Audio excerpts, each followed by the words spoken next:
near ehia wo manfo no ene wo monye ho adwuma. I think that is a way we have to also set our target. We just don't want to pilot, but let's set targets for what we should be doing as a country. Na yeku yanim no utag fo nso de atodwa so mo ma aban na awotwemienu. E wo so mo kwakira de nenso wo mo hia de ne sa aban ya nsiesi a wo mbesa fo mo ho adwene. Will, however, not hesitate to resume the suspended strike action should government renege on its commitments at the end of the stipulated period of negotiations. Private members motion bi a emrahebedwam obi de to offer COVID-19 expenditures ye ni ho nkomo no yato atwene ba bi kura. Minority Chief Whip in Parliament Honorable Mohammed Muntaka Mubarak wachire mu se eyawreho sempa se emrahebedwa ye beto nsafra soafo so omumra no omumma. Can pick and choose when they want to come to the house and when they can give plenty of excuses and not to come and account to their stewardship. I believe that Mr. Speaker, this house should take this very seriously. Na Takoradi NPP constituency secretary forms one crowd per polling station elections ya. Forms be do so na we twi atete wo vice chairman nsemu a enye asem ketwa. En was one for chance ase no oba de agapade so no abosamo abuginapo. Wodi ade sede ato ade hye wo apiate. Ene ne mpotamu nyina se wo mu nyina enkamom na yensiesie kru no. Ese apetimanfo so yeboa bi. Ese yeso yeboa bi. Ye nyina e wa asede se yeso yebeboa bi. Ensempi kan we num ho ne de som se kasebo e wo peace 104.3 FM so. Obetimi ahwe live on Facebook live ye peace 104.3 FM Facebook live. Ye peace 104.3 FM. Na sa wo pesa wo hwe ye YouTube nso YouTube ye despite media. YouTube despite media. Na enwumre Osons kame se yankai mo se Osons garlic capsules no. Ahode akura ne fitete. Tete ba ye no edaso gina ho. Ebesi ne obi mfa Osons garlic capsules enka ho asembo ne da. Adwuma pa Osons chemist aye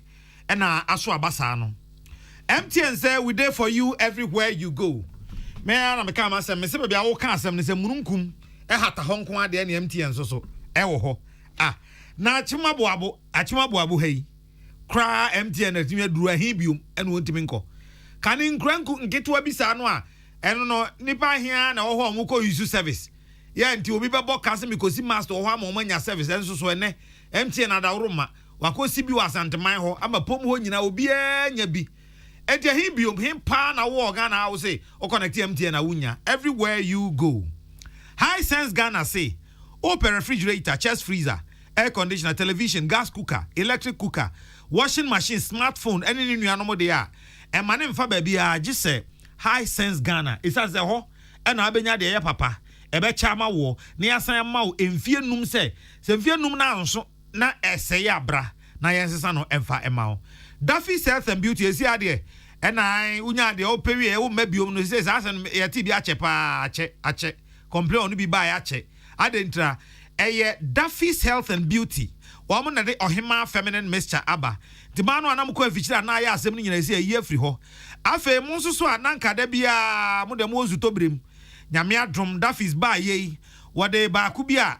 no esiesie ma Duffy's feminine cleanser. Siesie ho nyina nti ma unya enzutobre da bia pebre beba ene enzutobre so beba. Sanse sa no nyankopon ebo ni wiase. Na wode kwa asa na ma unya atenka soronko bi kura wo ho ma utimu say yes esi ade wo ba ye no adi mu pa Duffy's Health and Beauty ho na ade wasa wo ani kire na ka wo ha wo kire no obepe ano aduru ede amawo na KK Prepare Roofing say nkai obi ase fi nekro se wo to nchansi bi ede bodan so a wo de manefa KK Prepare juice ho no enchansi biada ya wo bekọ akoto no ye ma 10% discount na no na make 10% anko fon tia say na me say Fani se wo kwa akoto ade na ye 100 million ana 10,000 Ghana cedis. No omoyi 10 million ana 1,000 every so de amawo sa na 10% no na se echere. KK Peprape en wo ye we omo maka no bia nye we bi mfema san se onfa ho. KK Pepra de odwene wo ho no fa ho no to wase nti en wo ye sa de ama nyimaku ada roma en ate enka ene anwumre. Akenka fo wote enkan eyeme. Nana ya okese ena Akosia ago abuwaje Afrika sebonu nsem no ene omampanya bedi eche His Excellency Alhaji Dr. Mahmoud Bawumia Edia tudwa se omai Ghana eni wiase nyina ye koyenim ye pese kwan ye fa so nya hodene edidi djuma energy ne de ye fa ne dirty energy ne ye mpa ye firi ho ne ye de akoba bia ede mfasode bebrebe enye nsunsanso ewo nipa a wo muti wiase nyina eti carbon based systems no energy production and consumption kwan ye fa so a nya hodene ne edidi djuma bi te se oil na tore bia bidie mpo na nua ye twitwa ne ade ye firi ho na ye de mframa na awia na nuclear power na yede aye adwuma se de be ye beko ye nimna de ye fe no net zero no etimi abamu eto mampanya be de che his excellency Alhaji Dr. Mahmoud Bawumia se policy makers ahodo no so mu sigina ye de afa wo man ho a eya wo nye de edi yedie bebre wo manfo no wo nyine wo ho na ebasa edi yedie ebeba. I think that is a way we have to also set our target. We just don't want to pilot, but let's set targets for what we should be doing as a country. And I'm hoping that by the end of all the consultation with this stakeholder forum, we can come out with specific targets for Ghana to meet in this transition. And I wouldn't be surprised if we have we come up with, and we should come up with some target in relation to vehicle usage for it. That makes a lot of sense. We shall increase the share of modern renewable energy, wind, solar, waste energy, small and medium hydropower, and so on in the national energy mix. Government will also take steps to promote clean energy sources, including biofuels, compressed natural gas, electric hydrogen fuels, and fuels for vehicles, and provide low carbon and highly competitive energy supply to establish Ghana as an energy and e-mobility hub for the West African sub-region. Omampenya bedi eche his excellency Alhaji Dr. Mahmoud Bawumia na efafa ngobuo a yatumo no na wo chemu se ewiase ba bia aka obia. There are many who have said that the petroleum price increase is going to remain at such high levels that we are not going to see any major decline. Then how do we as developing countries like Ghana adjust to this new reality if it becomes a new normal of high oil prices and high petroleum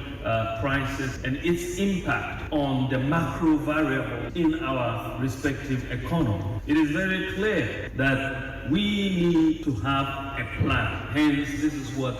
this stakeholder conference is about. What are we going to do? In many of the advanced nations, as was mentioned earlier by the Minister for Transport, the goals have been set, the targets are being set. No diesel vehicle production by 2030, for example, in some countries. And so the transition is happening. What are we going to do in Ghana? If these high petroleum prices are going to be maintained, how is it going to affect our economy? Does it make sense to continue in the usage and importation of fossil fuel driven vehicles?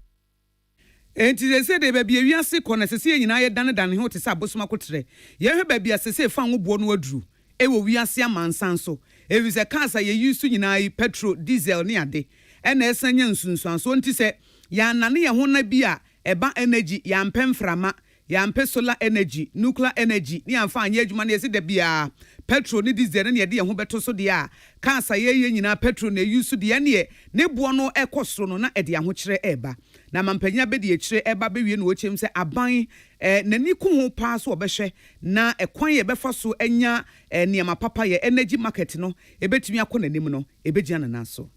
We are committed to creating a vibrant biomass energy market that integrates land use for afforestation, smart bioenergy, production, packaging and transportation, end-user technologies, investment and performance-based management environment that maximizes benefits for public and private sector investors. Nuclear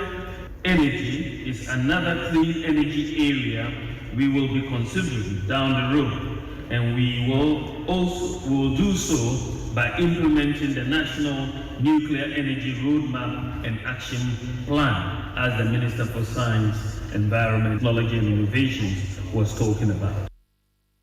Omampenya bedi echire His Excellency Alhaji Dr. Mahmoud Bawumia. Na emra shebe dwam se de kwan wo ho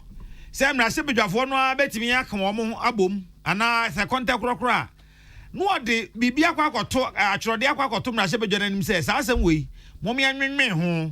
na yensi gina ewo ho kane no so nanka aban no pe ena otumi se wode saa enhihye ni bi be kom Mrashebedwa no omadwenwene ho na yaye ho emra na saa emra na enhihye na wo ho emakwan ema Mrashebedwafo no atimi de wo mo emra ekokoto parliament anim ema odwenwen ho no eno bi ena dom kuma ye wo Mrashebedwam enam ne ba no dani onmunyamfo Haruna Idrisu so eyeye na o masam ne se Mrashebedwa no ente baasomfo bi na ompa baasomfo bi efamfiri edom kuma no na efansomfiri dom kese no na emom wo mo nsusu ye ne se edom kuma no na beye titrani anadom kuma no ba ena betena pruti na o madwenwen sa asam no ho asem ben ya wo mo se efiri se covid ba ye ebesi sa abre aye kasa yi eka bia o man na bo e o covid ho no o mpese o mo hwehwem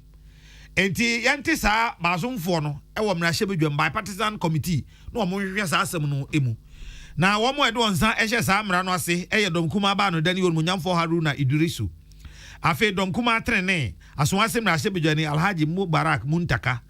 ena afi dom kuma no so de okasa mo mo fasikasa mo Dr. Kaisel Ato Forsen wo mo ena hihye sa emre aka wo mpese Mrashebedwafo hwe no mo agitumu na wo mo asem no wa chechire mu sei e de akire Mrashebedwa makrachefo no. In the year 2020, the government of the day called upon us to approve, for the purposes of COVID-19 expenditure, an amount of 1.2 billion Ghana cedis. In that expenditure, the government said that they wanted us as Parliament to approve, for the purposes of what he called the Coronavirus Alleviation Program 1, an amount of 1.2 billion. Mr. Speaker,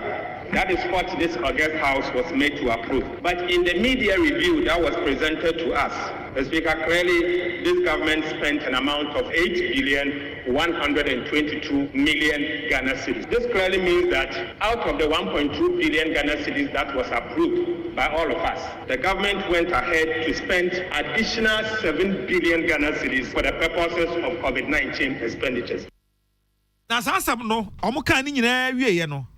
Ena edom kese no ba no dani abedi akire futum Mrashebedwa ni Alexander Fenyomakin e ka say samra we asem we omode bayi sanya hwehwe ni mu pa wo hu adekro eye auditor general adwuma ena ewo ho no enja fe de minority no person o mo kire say auditor general adwuma so o mo san ba abeje de aka o mo de ho ayana.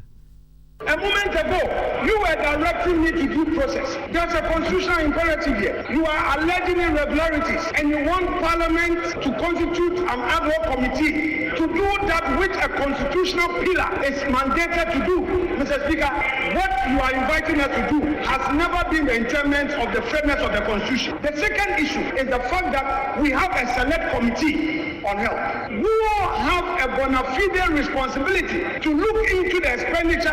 and activities of the various ministries. That is why they are there to oversight. The committees have approved the expenditure for 2022. We did committee hearing by consensus. We came here to approve the expenditure. Where were they? The very issues that we are contending. If it's not for mischief, what else? Eti ade a wo pese wo ye pa senya adwemmone. Oh, ena nya hwehwe animu a. Wo ti he ya wo kasai. Enche bia na wo kasai ade a ye no enam mrakwan so. Wo a wo se ade ye no nam mrakwan so na fe de wo na wo be frɛ se yenye de mrati akora. Anya bia auditor general oye se adwuma no. Enje se de na pa na apese wo hwehwe e wo ho. Na ebra onwanyamfo Afenyomakin so kan we se dom kuma na kire na dwen ene dom kese na kire na dwen ti na se Mrashebedwa mu chiame oye Mrashebedwa mu chiame abedi akira wodi kan eye onwanyamfo jo osei wusu ono ne wotena kunwa mu on siti asem ni nyina ene obu atense an asem a onwanyamfo Alexander Afenyomakin kan sa na tie asem a omo se omo de ababeda parliament ni nyina na auditor general adwuma enti omo je sa motion tumu a enye yi. The accounting of it have been provided for in the budget. Wage brackets have been presented before the House and it is before the committee anyway. My view is that this motion ought not to have been admitted and is improperly before the House. Also rule. Onwanyamfo jo osei usu Mrashebedwa makrache for Emmanuel Akoli and afi William Gaintu and a boa no my. Yeda so wo mrahye bedwam na minority chief we be Honorable Mohammed Muntaka Mubarak. Na wodi atudwan se beto nsafra so ofo so omumra ne entoto wo ma no ebiba ebimma. Na saa de na yesuban boni pa esese wo mujaye. Na anom mrahye bedwam na esese interior na sanitation minister wo bana yetoto wo ma no yehwe wo ne wo se unavailable. It was saa de na mrahye bedwafo dwumadie ekọ akiri. These activities are programmed, they are well informed in good time, and when the questions are adopted by the business committee, they are written to be reminded. And then all they will say is that unavoidably absent. So Speaker, with the greatest of respect, as you may know, speaking from Article 103, one of the main functions of this House is oversight. And one of the tools that is used to ensure proper oversight is question time. So if ministers can pick and choose when they want to come to the House and when they can give plenty excuses and not to come and account to their stewardship, I believe that, Mr. Speaker, this House should take this very seriously. And I don't think that they are being fair to the colleagues who have spent time to ask these questions that are to put the ministers to check. We Honorable Mohammed Muntaka Mubarak na Majority Chief Whip Honorable Frank Anodompre wonu susu e de anu ye we etudwa. It's a human institution, and he himself sometimes he delegates some of his backbenchers and some of his middle benchers to sit for him where he has difficulty. So he should be a bit flexible in the enforcement of the rules. And also appreciate the fact that we are all humans, the human institution. But to emphasize the point that nobody is condoning with an attitude of any minister taking this House for granted. So Speaker, I'm totally in support, but except to say that on this occasion we cannot hang these two ministers because they have duly notified Parliament as they should. We Honorable Frank Anodompre we na Speaker of Parliament, Right Honorable Abansumana Kingsford Backbane so kasa en wo chire mu se wo the better ministers nanim se etrebi no omuntimi ma omoma omu die ntia omuntimi ma. We expect the minister to rush there. We don't expect the minister to be in Parliament answering questions that day. So if that is indicated to us, we definitely accept that reason and reschedule the business. But unavoidably absent, what does that mean? So please, Majority Chief Whip and leadership, take note of it, concede to this, send a strong word to the ministers, they should let us work together. We don't only consider government business, we have parliamentary business, we have private members business, you have a lot to generate for us to consider. But we give priority to government business, parliaments all over the world. And when we give the priority to government business and the government members fail to attend, we waste those days. Right Honorable Abansumana Kingsford Backbane wono na ye Speaker of Parliament or Chamia wadam na shebedwano ano ene yetine no Imano Akole ene William Gentu ene de amane boy ebae. Omen se pon mu achechirefo e wo nkabom ku efe no utag beye na fu aduana echi nie ena omde beto ye nim se wo ma setena mu enema bi omu hi o maka achira ban je dem vi wo mo etu omde omnema nyina gu fom a onko adwuma biom asa agroagro mpampa utag betwasan court bam enra nwumre ena utag empanifo e kasa epunu na empunu no ekokoshiaye ena omo ye ne se ena no pay be ye no ndu ho no omne sentrofo be kasa no pay omne sentrofo akasa de atudwa ase an o matwe etuate na sense be na otwemienu na fu adu 9 tam na de enti o matwe sense so omo hwe aban anim se de waka che omo so omo nsan ko classroom no omo ni nkomo no omo hwe se acha ne na fu adu 9 no se aban be ye ne sese oya na omo hwe aban bo se du na fu adu 9 no na wa anya de sese wo ye am omo de a ene onu besen akọ. We call on all members of UTAC also to rally behind leadership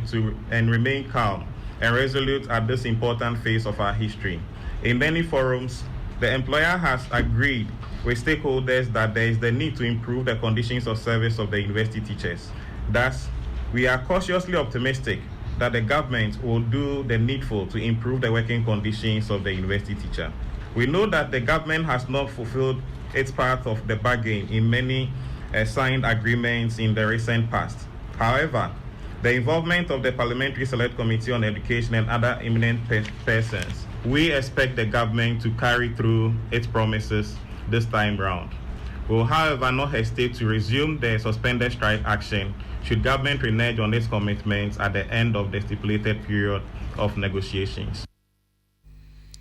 Eti UTAG asem and Professor Solomon Nunu ono ena oye titreni ya wada University Teachers Association of Ghana ano na sansem ya emu ena executive members ye wo UTAG no so eka se ai wo free sansem jofo hia mu no ase no a wo mo eko labor court 1 sanse asem no anano court no ka se asem ni enwie de nanso asem hia binti no mede tabo atom so se de amomo ya e de asana be pie ha no munya yansa interlocutory injunction no de to wo so no na asem no ne takasini nankasa da ho ene labor court 1 no kwa akoka nti omo free sanjofo hia mu na se no omo eko labor court 1 na ebra omo free court ho baaye no peace man bofo ene lawyer Kwesi Kelly Delata etwetwe enkomo bisa ne se lawyer de na koye. The UTAG National Executive Council decided to temporarily suspend the strike. So that application was overtaken by events, which is why we withdrew this afternoon. Yeah, so I've always held the view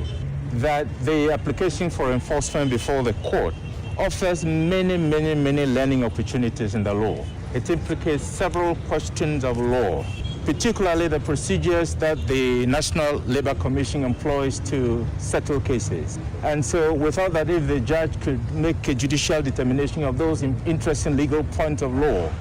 it will enrich our labour jurisprudence, which is why we're still in court. We should give ourselves a we, because the constitution of UTAG says that when NEC takes the decision either to call a strike or call it off,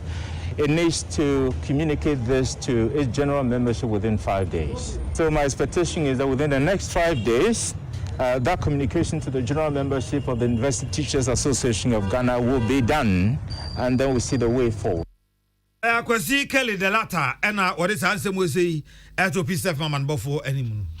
Was one for was shensa sinu oba de japade so honorable Samuel Abujinapo e de ato adehia ewo apiate se was sewo mo adaye pese kuro no san epagya mu biem na communal labor eyo somu dwumadi a we ye na we ye yesiesie no ye mpagyam ewo kuro mu ho na amampumto no abantem na ebre okosra adehia na wokohwe ye niema ye de kyewo mo ma ho hiehia abremu no eno de sansemi atudwa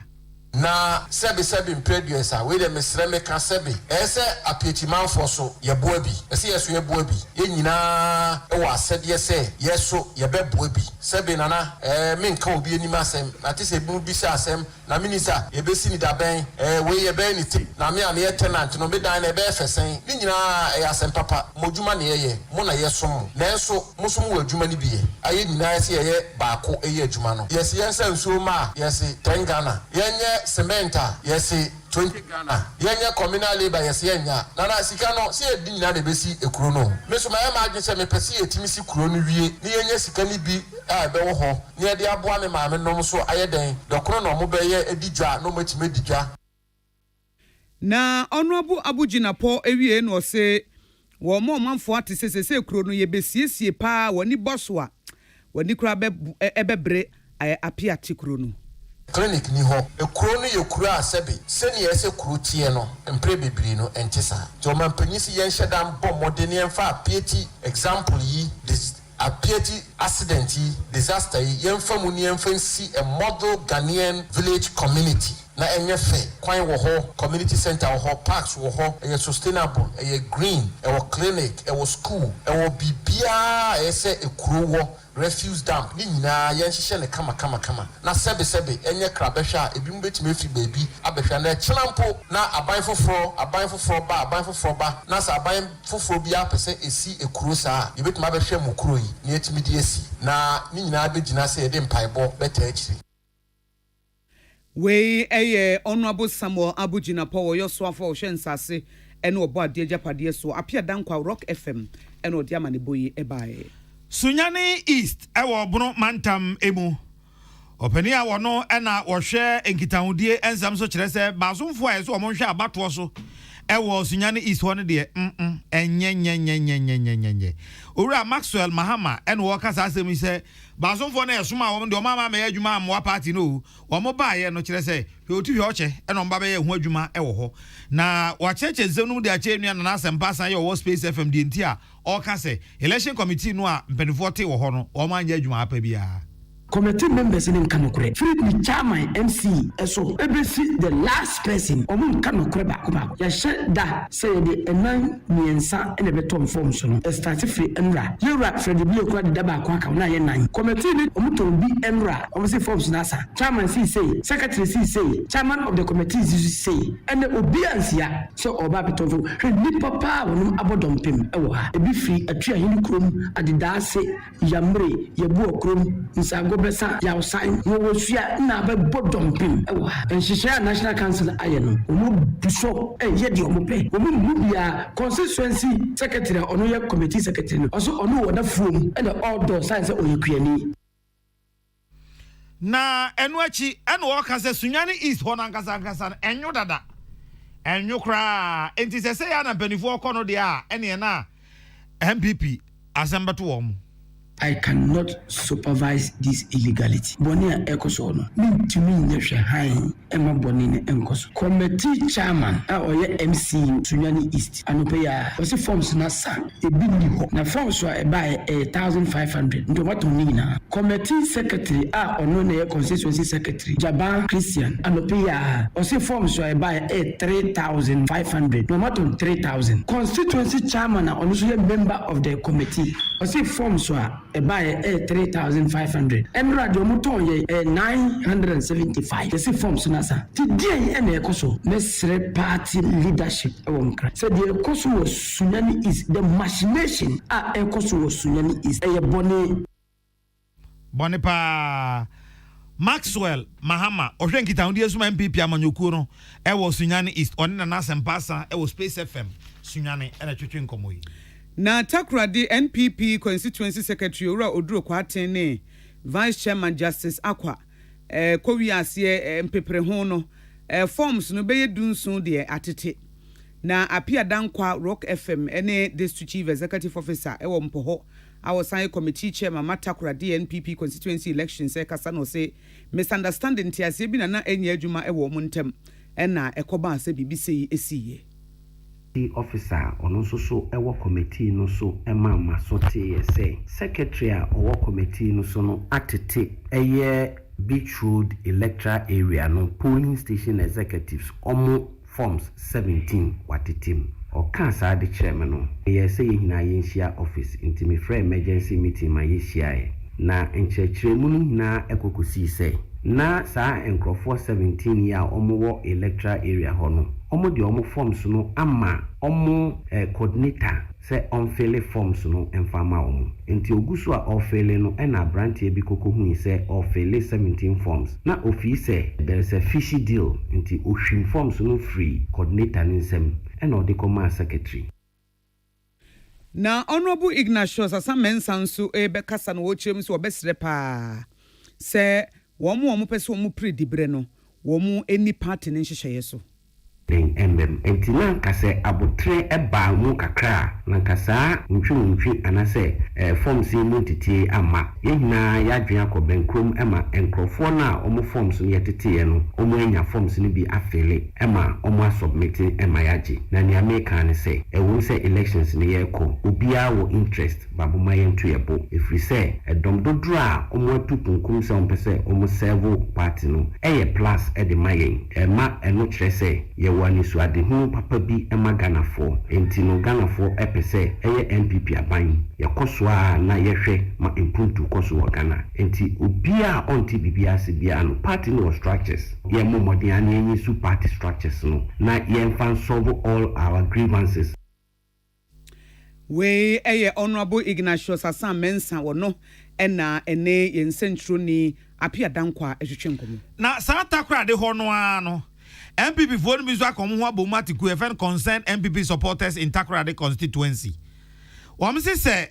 Yewra Freddy Blay ne Jombuadu ne Nanabi no mo ama Takrade ama mehwede a ene omote wa na Owura David empanifo omde party na ahye omonsa no omagu no. Owura David Asante ya ono ene di sa concern MPP supporters yenim ene one yenua apia dankwa Rock FM etwetwe nkomo o se the election committee yes ade ni nyina ne se wamo pese onumunyafo kwa bena ochene da komensa ya woye Takrade emrahye bedwani no osan si omanfo ye wato emantem anam se mantam so afo no omo pese omo boa no omo fa kwan bia so boa na papa no san tena kunwa no so na nkanya sa de ekoso idie ka yete ne sen the electoral areas no the opera proposed to be but in there obi no atenado which is MP no atenado but wako en there say any MP ni camper erokwa obaka chere forms na asa be use na boko oh ibi nyo shemo anaje ibi nyo but ni nyina no enwu de wenchi no process ni na also akwa there ibi 2020 Abraham party no bank be pede this time around no also ka enjoy the fruits of labor but one san Canada in shemuzi nyina akwa there enenu anu do opera poster oko we deny one on several occasions oko be say inasa but they are still selling it to other people.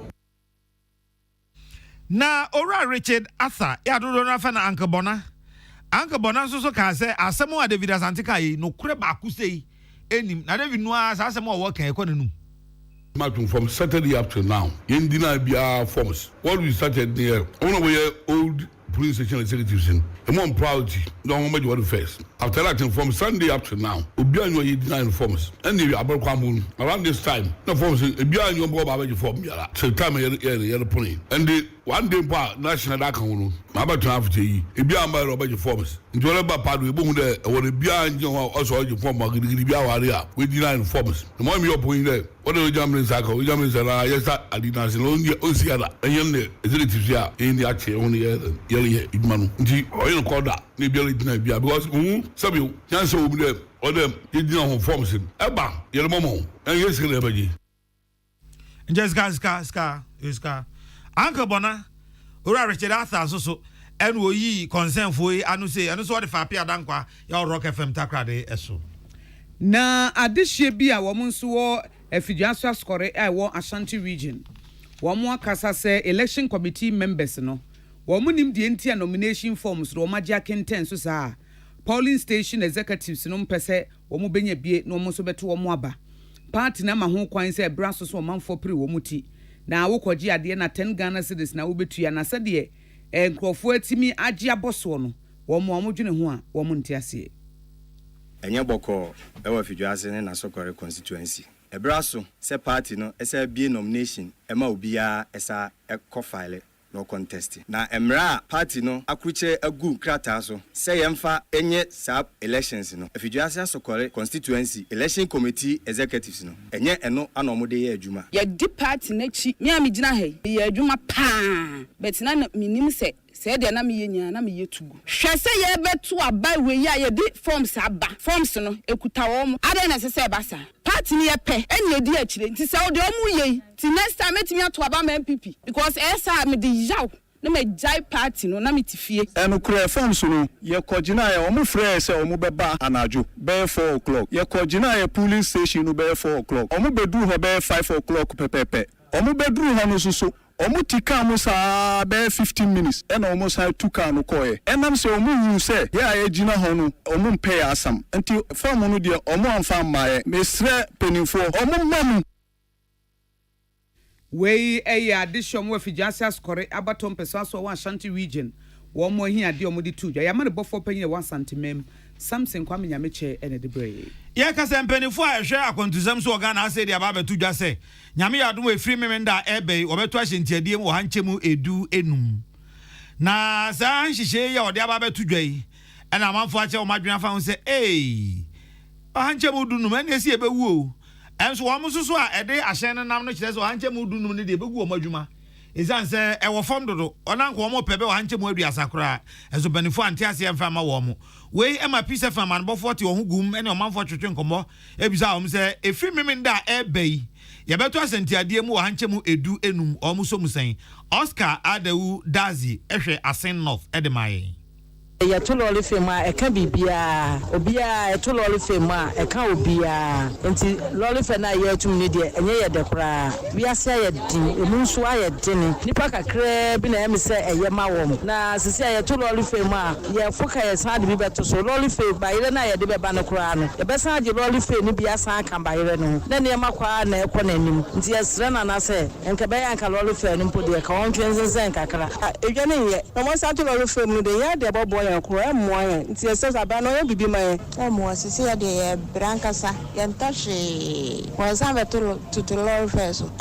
sisi a ɔmɛ mu ayɛ den paa nti yɛsrɛ nana akufo ado ɔngu na ɔmɛ ma yɛn na sɛ lɔri fɛ de ɔmo tun deɛ na aka bibia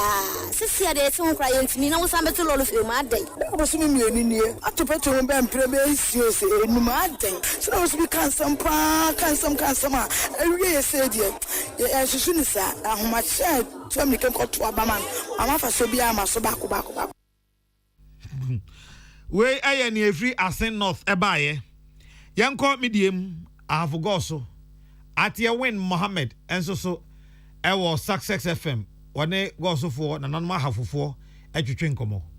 Sra ban so de na daroma enkasemu to go so de 5 cedi de o ma no ho a epanecho ne se hunem mo den afi koko ya abrabo nkoyi nti epanecho o ma no ho bajamati na de be mo waka on say afo attitude de ye not fair na too much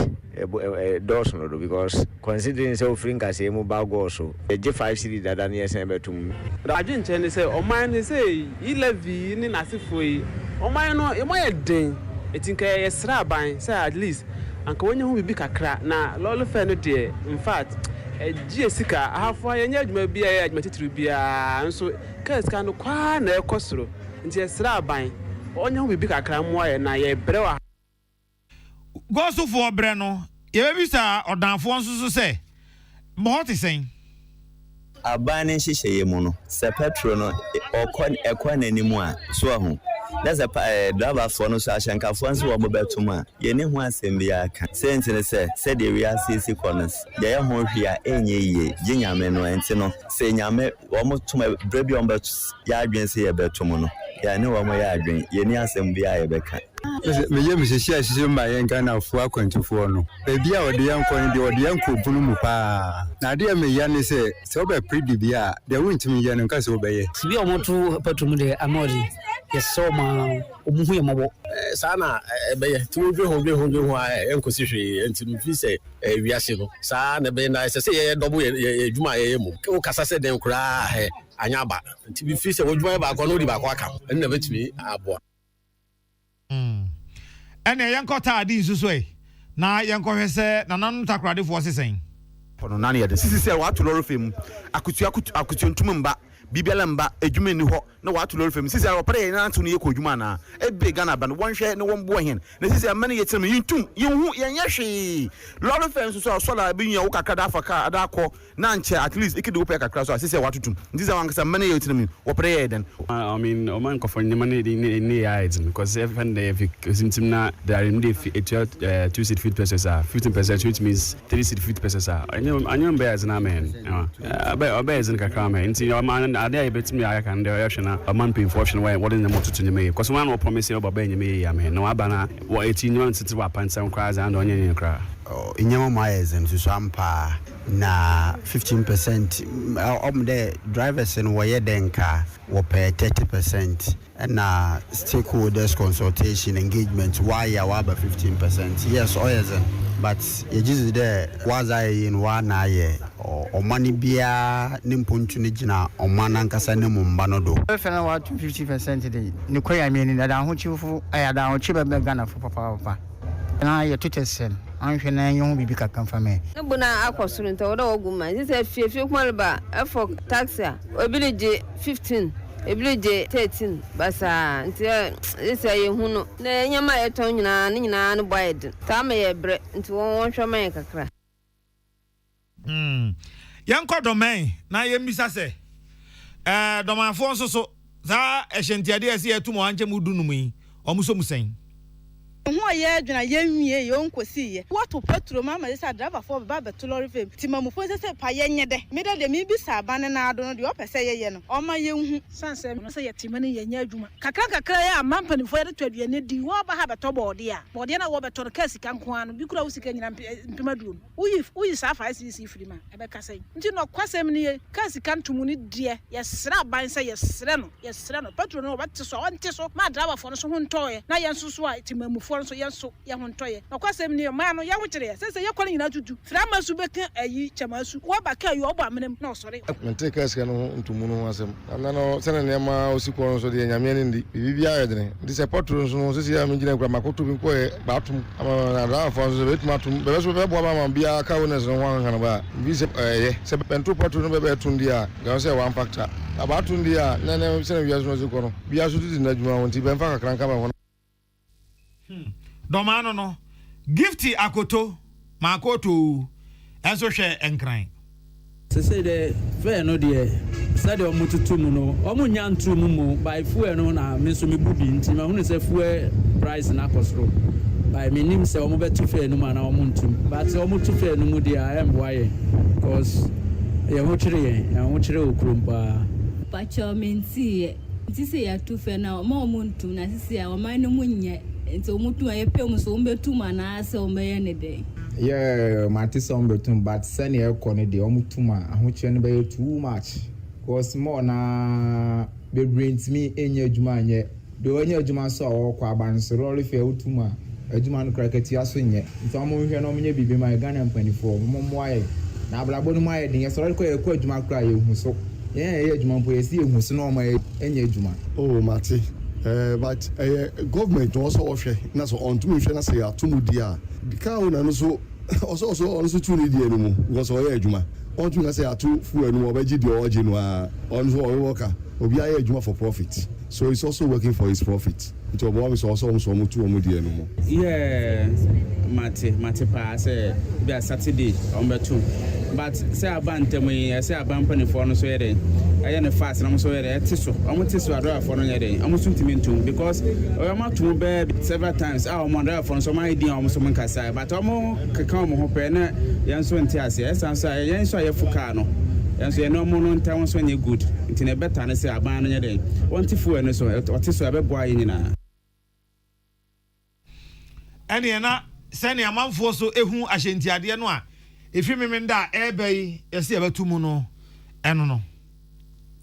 nana ebron so se de omanfo adwenkyere ebanansa na no adwadifo mu atebubu amanten abatom peso so wobunu East region omo so omani nye kura sa 15% transport fare nana se hyentiade no a ye ba abetumu no woni ensentro ni kwabena manu twetwe nkomo na adwadifo kasa se ebasa ebeka bibia omonfa so okora so bete na edi ateti bebrebe ba niam abo nso bekosro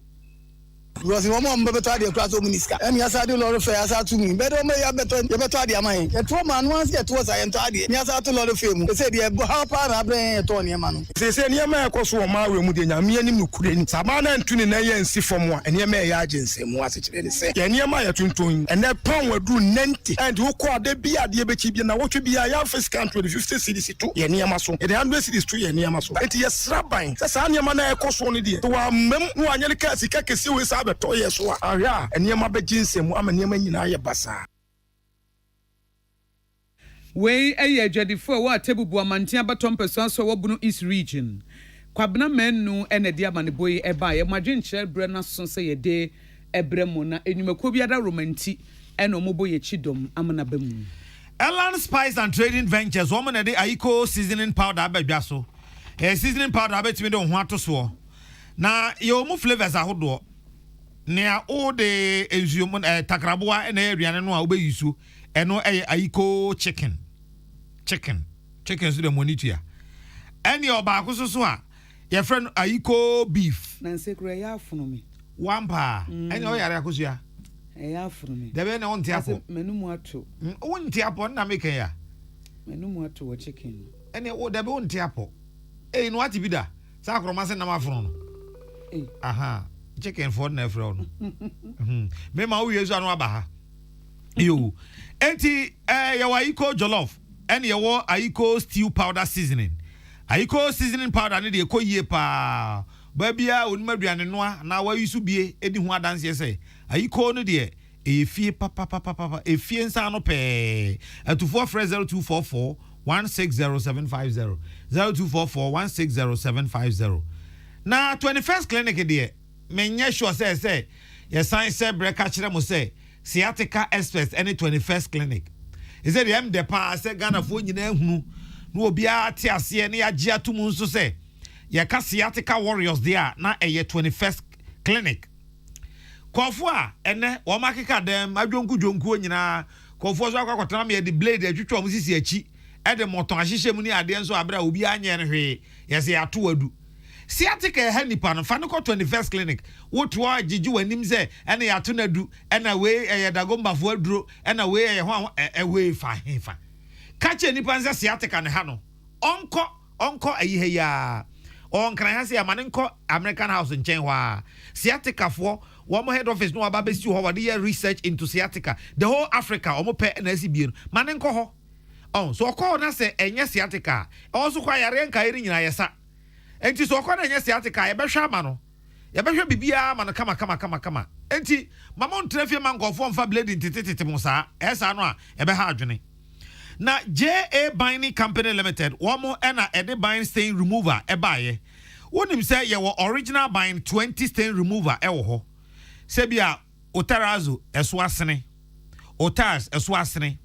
obi sink awurade hwem kra na wo yɛ afe obi WC wohwem obɛka sɛ me hu de memfa kra nye o konkra mpo no na o ho kra tetew pacho emasas arawusem binto o se nipa wo nyina no bua o nipa bu wo nyina ne se onya hunu wuntwom nti se wo besra na okọ washroom na obehwe a ade na mu asene so emu asene ebasa akotobi bira fam afam na ade hu aye brown aye colorless bi dabi Ebra JA Binding Company Limited ewo bind 20 wo ho a yedi sa ne ma ni nyina na stain remover no kra na manage hu na make ebeyi akotobi bire no nyina afiri ho ama bibia ye fita sa na no ayi ka kire me ayi friend say Fisher wose na sink say ne mu asene ai se pa yo su shoe ho ana so ngare o ye sink na ira be polish ni shoe amane yo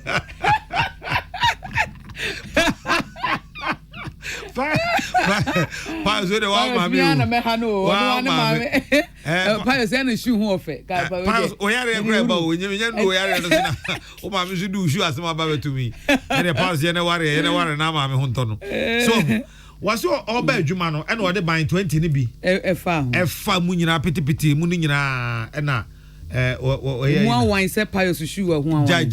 waso okoye no obeka so onyu so ade ne da shiny say ade na efe keke enti ban 20 ni de gam mesrew efie bi ahia bi esi akra me ba be mra bi se wo ye hampa akwa kuchi obi afa ban 20 ni bi shem na ebe fine pa na ya separate from aduane no opa ye package no nko a na se aduane don't be fan shemu sa enti wo ye detergent for use anu na wo de se wo ma ban 20 no eshem na all the stain remover ni bi nso aka ho okay entity At24 fresh 0541808096 0541808096 0243104883 0243104883 Your Ruta Natural Products Ruta for no omo ba ku ye fe no Ruta mixture no eye ema obi a malaria ha no na me amne no agusei na nsenki enhia Ruta mixture senke dia yen dia yen mu ka se Ghana district na nya ma ye nyina de a atidi o beba nya me yaduma matchi ana June de no agwajuma June de o for that say ye di enti mu ye ni matchi ye baba oba shase da bia baba me na baba enti Ruta Life no malaria etu ase ten every ho ema bibia eye kama obi akakra bi no wabre kakra bi no waye boho ososo odie ewo ho eno eye Ruta Life so Ruta Life no ankasa ye ka ho asemi obi a woso pa na apesa wosote eno so etimi boa ema woso ete sa enyumakuo nan Elan Spice and Trading Ventures 21st Clinic mamcho mo pe 21st phone number 0540 311 0540 311 Elan Spice and Trading Ventures 21st Clinic JA Binding Company Limited and a Ruta Natural Products at Auroma wajo nchire fa edikan ni inana Kwame Opasco afenyoma kenba wose nsawem see in fact current deputy majority leader in parliament die wɔkyerɛm sɛ wɔyɛ adwuma pɔpɔpɔpɔ wɔyɛ adwuma boa ɔman no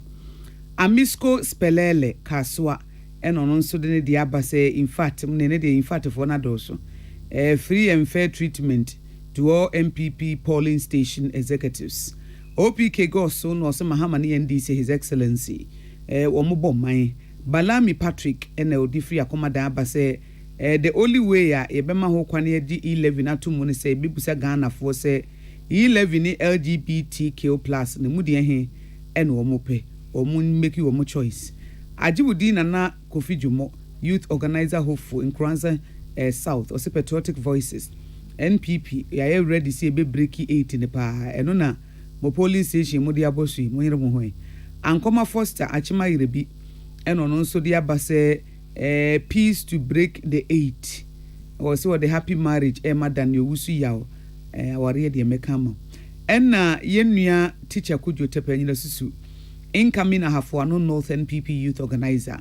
and also no political party can give us what we need without taxes. And the political party be a 2 year and no more the baye or minor. Now Wumbe Samuel was a Dr. Same 21st clinic or say let Ghana lead. Na we yamen kan ho. Jude Obri Nimo or say KNUST fantastic news today. Yeda nyamia se say you tag for esaba na oma ababechra de netime aboa akoyie. Enti nana ye home so ye ba ye de aka nyina ebeto Peace FM Safi we be misika sembe tutu yie pa Safi we me say sika kra Safi we me investments kakra amabusu da achia ye kama o how bi ani ho Safi we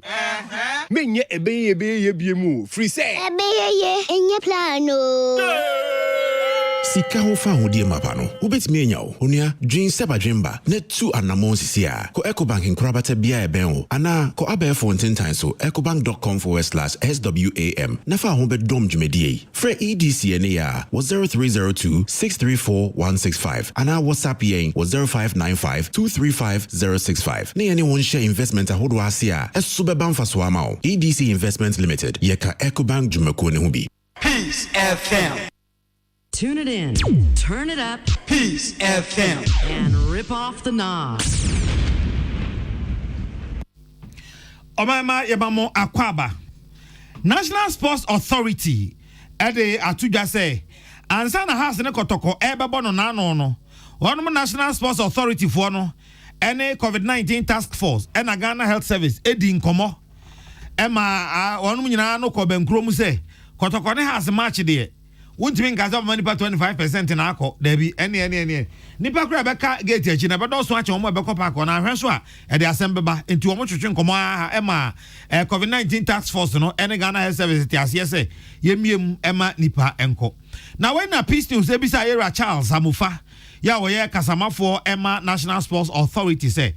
where ye be Ama Nipa Kotoko, any has a dear no. De aka ni yebetum ana yeba abeye ne den yebe bia to ho na afede aka say he say there's 25% caveat na ye fronti wa pesa ko stadium kwasi ada na da ye bobolu bia no obetimi akwa na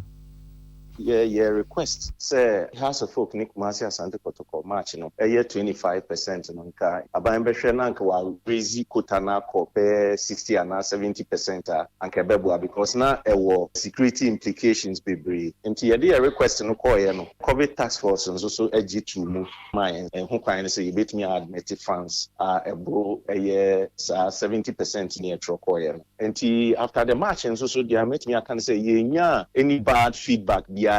senior match no course na course pepepe nya challenge bia nti yen ye hwe kwan say sa ihu kwan a ye de amayen say e betimi admit more fans into the facility best for other games ye safety protocols na ye de egu akwan mu a ye facilities nyina observe sa safety protocols no Sunday obehwa na COVID-19 task force team no ewo entry points nyina obi bi owura facility no bia no e hye face masks ye wo ye hand sanitizers ni de keka nyina as much as possible so na social distancing no stewards no so ensure say saa de ni ye adwuma enti ye betumi aka si so ni say sisi ade aban etumi amayen saa ho kwan yi ye hwe kwan say other matches no so ye benya saa ho kwan na admit more fans into our facility for round 18 final matches for first round no ye boy no wi a ye beko second round ni enti ye ko second round mu a ye hwe kwan say saa ho kwan no ebe ho a ye betumi admit more fans into the facility. Na yenya ba gift yakoto enso so ene omanfo edin kobo bi so say na no kwasi ada kotokone has ye bie agoprama no to omanfo ekoi asa manfo edi ball komo ache na net mo sen. It's good, sir. I'm going to be stadium Ramagana for it's my coach Manica crowd because this time system so it's true. If you are boring, they are good. Yeah, because born there for the love of the game. Yeah, you try to say. Abani say yeah. Oh, ha, na ni aje. Born you try bet now at stadium air so emane ekoso. Nti me gidi say the abani yeah no onkoso no mi kwa na wan for nti me share born. Oh, good say abani be ma. And the supporters now they are nyina den akohwe kama pa Mr. Stadium no mumbie ma baby a match wo bia mumbie ma yantimi ko bia nkohwe ball no bi yare bia ni ho ebe ha ye covid bia ni ho ball ni de ye aba no nkoso a mba nipa nko stadium na yale de ko we no fo kula na yale ni ko mo no e ma fo stadium be brain so to also dia skababa minimum because the more say ko fo be brain wa ba hwe ball no the more say wo you ni na ndie amon fo wa ba hwe ball na mo we de benya customers a amon fo ba to ade be brain I say ye nye na community a anya yesa nti se nipa do na omo hwe ball no a the more some hwe ball no bi so ye de to ade na de market so ye de edi bekru omo to aso because ye hwe omo de covid ni free omo nche ba ye kwa omo bo Premier League ni Champions League out me hwe say stadium na ayema bruso ana Ghana ha afi bia serious set etiana shatawali ko bo show hoye ma nti so ma bie no bia akode na e fine ebe promote Premier League no wa ama Premier League no so aye kama obanfo bi adwen eva stadium anano ebie no eho ena yenu aba gift akoto ene Gladys Boache ebo sansemi nyina no ede ema yen abusuafo Elan Spice and Trading Ventures 21st Clinical oye expert in sciatica JA Binding Company Limited or de bind 20 stain remover abedwaso Ruta Natural Products your Ruta Titanic Ruta Mixture and a Ruta Life one mother Roma and my gentle mo de back as boy mu nyina ye kenkan e de emamo and some de brem na nwumre de di makotene bie ene se mampani abedi e kire Alhaji Dr. Mahmudu Baumia aka kire won mo a eye nhyehyeye ese ya omo nwene nipa no mo ye nhyehyeye ama omo no ho eno be hia pa afi you tag say wo matwea no watwea sensen de nenso aban anya ne famu de a na otwemienu achi no ono mbesan akọ private members motion bia edon command kokotu dwase nka omo pese efisa covid ba ye besi sa breska bia ye de awura mu omo ko hwe mu no ya bo atoagu e omra hye bedwam asoase mra hye bedwani Alhaji Muntaka kire se ye bisa mra hye soafo asem omra hye bedwam meyi ano a wode nam ha na mama ena me ko ase ni ade enye kra emfata takra de so MPP mu huru ho mu huru papa ese secretary ene ne vice chairman entem forms menteme ho ase weetwe ama forms be edunson o matetim e wo honom so afa ohwe nsase ene odomankoma ne ma ode adom yen so onumunyamfo Samuel Abuginapo e kire se apiate adehye no ye be chichi kro no foforo no aya o momfa kwasafo dwuma na communal labor enka ho se be ya enema ebetumi akọ iye na ekro no chichire no so bibia akọ wano ha ene yede musi ene anwumre nana ya kese mene akosia ago aboaje yen ena yede kasebo yi ebremo na enwumakuo bi adawroma Oson's chemist Oson's garlic capsules no de be so ya sene anwumre MTN, we there for you everywhere you go. High Sense Ghana say, everyday prices for everyday people. Duffy's Health and Beauty, Ohima Feminine Mixture, and in Yanom Rodinam, KK Pepra Roofing say, Oton Chance Yedebo Dance will be a 10% discount, and Yede Emma Wo. Send Mukui Ada Roma, and Yede Kasibui Ebremo. Yadamo say, Amamo, any tea, na Ansani Ebeko Krano, and Kaibo Tew, Nafi Yen Sorso. Oyiku abusuapani a ewo etimeti maase abusuapani ya ofuri abusuapani kwaku fokuo maase etimetim abusuapani osai sapon ewo oya adwenase kontihene afi owura Paul Champon oya kane UAC manager Buokrom Estate eno owo lawyer Paul Champon Rego ne tafe nankran afi adwoatia ewo pankro no afi okua ewo enkran enya vim lady we enya vim lady na no ya no we dey afi pokua o correct pa vim lady dey enkoyi afi okua we enya vim lady a we afi okua correct